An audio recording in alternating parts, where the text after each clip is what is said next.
বন্ধু, আজকাল সবাই খুব ব্যস্ত। তার কারণ প্রত্যেকেই একটি উন্নত জীবনের পিছনে দৌড়াচ্ছে, কিন্তু তাদের মধ্যে কিছু মানুষই নিজের লক্ষ্যকে অর্জন করতে সক্ষম হচ্ছে। আর বেশিরভাগ মানুষ নিজের লক্ষ্যকে অর্জন করা তো দূরের কথা, লক্ষ্য পর্যন্ত পৌঁছাতেই পারে না। কারণ আমরা যখনই আমাদের লক্ষ্যের দিকে এগিয়ে যাই, তখনই আমাদের মনে নানা রকমের প্রশ্ন উৎপন্ন হয়। যেমন, আমি এটা অর্জন করতে পারবো না পারবো না, আরে এটাতে তো অনেক সময় লাগবে, আমার কাছে তো এত সময় নেই, যদি আমি ব্যর্থ হয়ে যাই তাহলে লোকে কি বলবে, ইত্যাদি ইত্যাদি। কিন্তু এই সব কিছুর মধ্যে সবচেয়ে বড় ভয় হলো, আমি এই কাজেতে আদৌ সফল হব তো?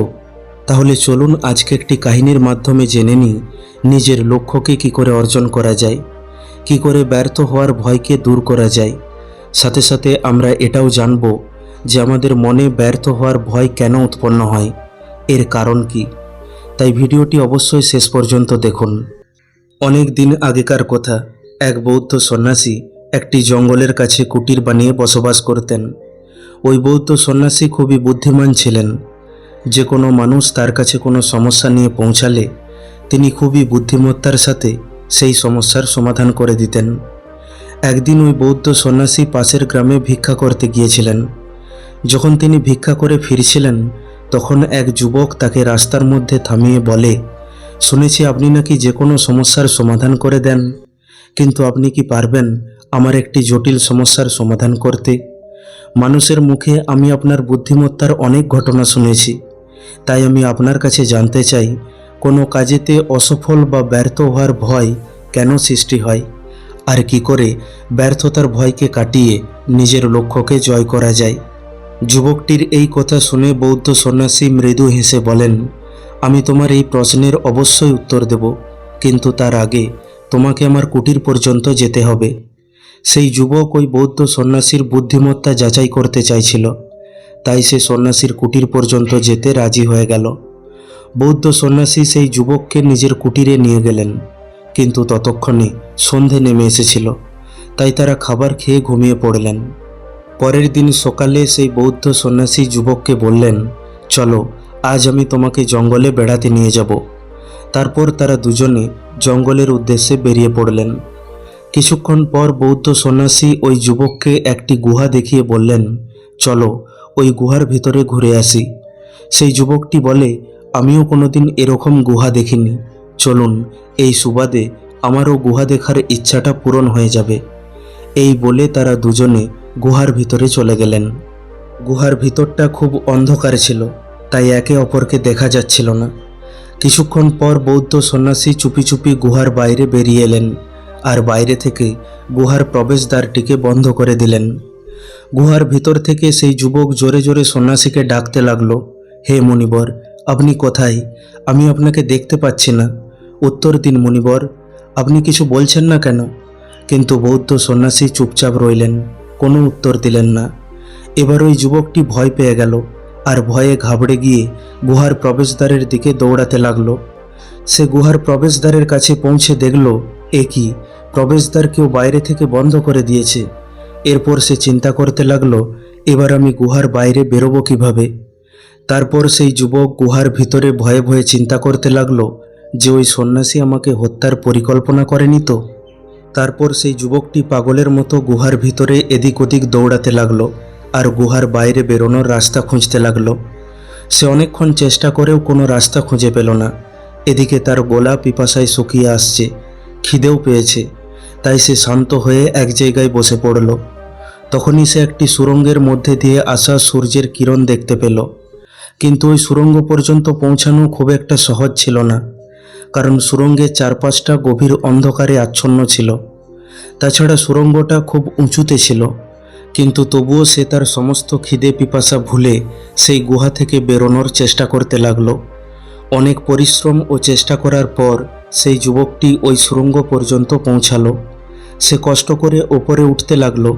কিছু দূর উঠার পর যুবকটি দেখতে পেল সেই সন্ন্যাসী হাত বাড়িয়ে দাঁড়িয়ে আছে।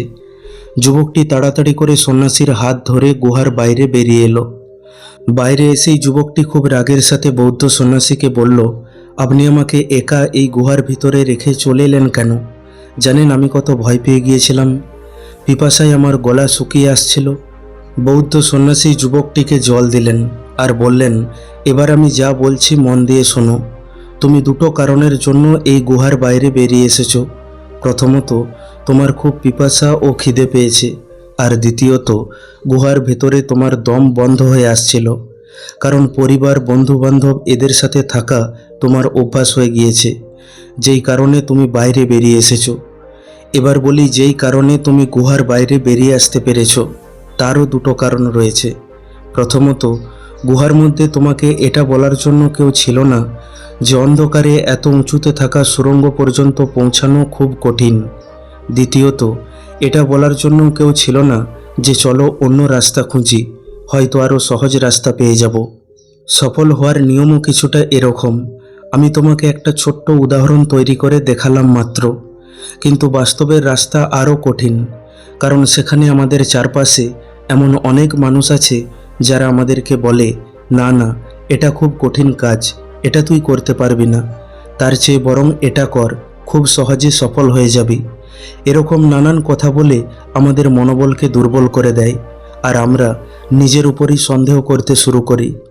সফলতা না পাওয়ার আরও একটি কারণ হলো, সফলতার রাস্তা অনেক দীর্ঘ হয়, কিন্তু সেখানে আমাদের ঘন্টায় ঘন্টায় মত পরিবর্তন হয়। সেখানে লক্ষ্য অর্জনের পথে মাসের পর মাস, বছরের পর বছর এই প্রক্রিয়াতে আমাদের মন পরিবর্তন না হয়ে কি থাকতে পারে? তাই আমাদের মন ঠিক বদলে যায়, আর আমরা সেই পথ ছেড়ে অন্য পথে চলে যাই। তাছাড়া আমাদের মধ্যে সফল হওয়ার সেরকম পিপাসা থাকে না।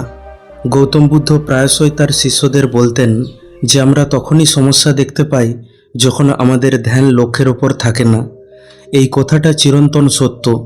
যেমন একজন ধনুর্ধর যখন তীর চালায়, তখন সে একটি চোখ বন্ধ করে দেয় আর অপর চোখ দিয়ে কেবলমাত্র নিজের লক্ষ্যকে দেখে, তবেই সে লক্ষ্যকে ভেদ করতে পারে।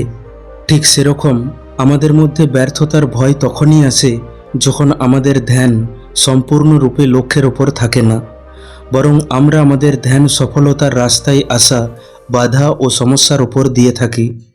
তুমিও এই গুহার থেকে এই জন্য বেরিয়ে আসতে পেরেছো কারণ গুহার ভিতরে তুমি সুড়ঙ্গের মধ্যে দিয়ে আসা সূর্যের কিরণ ছাড়া আর কিছুই দেখতে পাওনি। যদি গুহার ভেতরে আলো থাকতো, তাহলে গুহার দেয়ালের মধ্যে থাকা বড় বড় গর্ত, সাপ, পোকামাকড় দেখে তুমি ভয়ে আর উপরে ওঠার চেষ্টা করতে না, গুহার ভিতরেই ঘোরাঘুরি করতে। তাই নিজের সম্পূর্ণ ধ্যান লক্ষ্যের ওপর রাখবে। আশেপাশে কি হচ্ছে, লোকে কি বলছে, সেদিকে ধ্যান দিও না। তোমার বন্ধু বান্ধব, আত্মীয় স্বজন কি বলছে, কি করছে, সেদিকে ধ্যান না দিয়ে নিজের কাজের উপর ধ্যান দিবে। দেখবে যখন তোমার সময় আসবে, তখন মানুষ হাততালি দিয়ে তোমাকে সম্বোধন করবে। এই বলে সন্ন্যাসী চুপ করে গেলেন।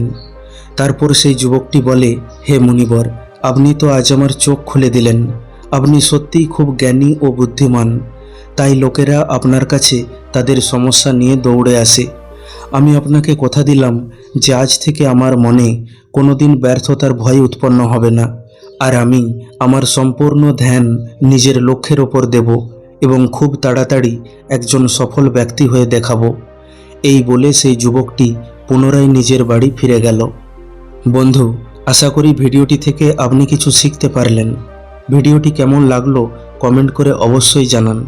ভালো লাগলে লাইক করে দিন আর আপনজনের সাথে শেয়ার করে নিন। প্রতিনিয়ত এই রকম শিক্ষামূলক কাহিনী পেতে এখনই আমাদের চ্যানেলটিকে সাবস্ক্রাইব করে পাশে থাকা বেল আইকনটিকে দাবিয়ে দিন। খুব তাড়াতাড়ি ফিরে আসব অন্য একটি শিক্ষামূলক ভিডিও নিয়ে। ভালো থাকবেন। ধন্যবাদ।